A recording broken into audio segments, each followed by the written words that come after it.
It's July 9th, stage 9. We're here to auto stop along the autoroute in France. We're heading to Chambéry, 181 kilometers. David Walsh, what's going to happen today en route?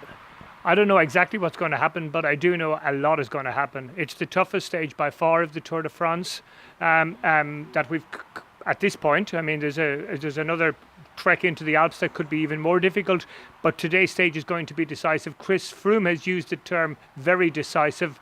He calls it the toughest stage beyond the Izoard stage, beyond the Galibier stage. Yeah, and the fact that it's coming at this point probably makes it the most influential stage in the Tour de France. We're talking about a tour that has 7 HC, horse category climbs, in the entire tour. We get 3 of them today. And the weather looks like it could actually be a factor because storms are forecast. Storms are brewing. Storms have brewed. It's been a wet day. We've been traveling on the wet roads here. We're, of course, along the auto route there. And tomorrow's a rest day, so we're going to get a good understanding of the GC, where we're looking at for the next 2 weeks to come after today's stage. Yeah. I mean, yesterday we had a trek into the Jura where Sky were able to control it. They will not be able to control it today. The terrain is just too difficult for one team to control everybody in that kind of terrain. So what we're going to have at the end of the day is a much shorter list of GC contenders. At the moment, we've got 9 riders within a minute of the race lead.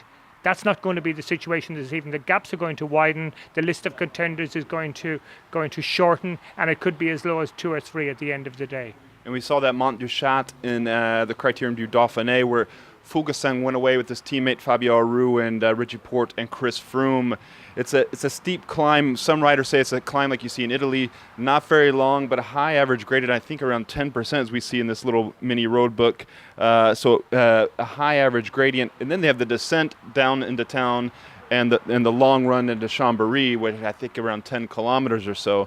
So it's going to be tricky, and of course the rain adds an extra element. In 1974, Puador Pupu dropped Eddie Merckx, but Merckx came back on the descent. So who knows how that descent's going to play out today?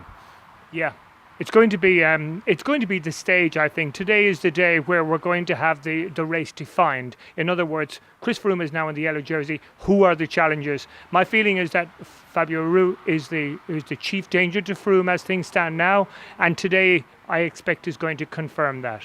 Well, we've enjoyed our coffee. It's time for us to get to Chambéry to see what happens. Thanks, David.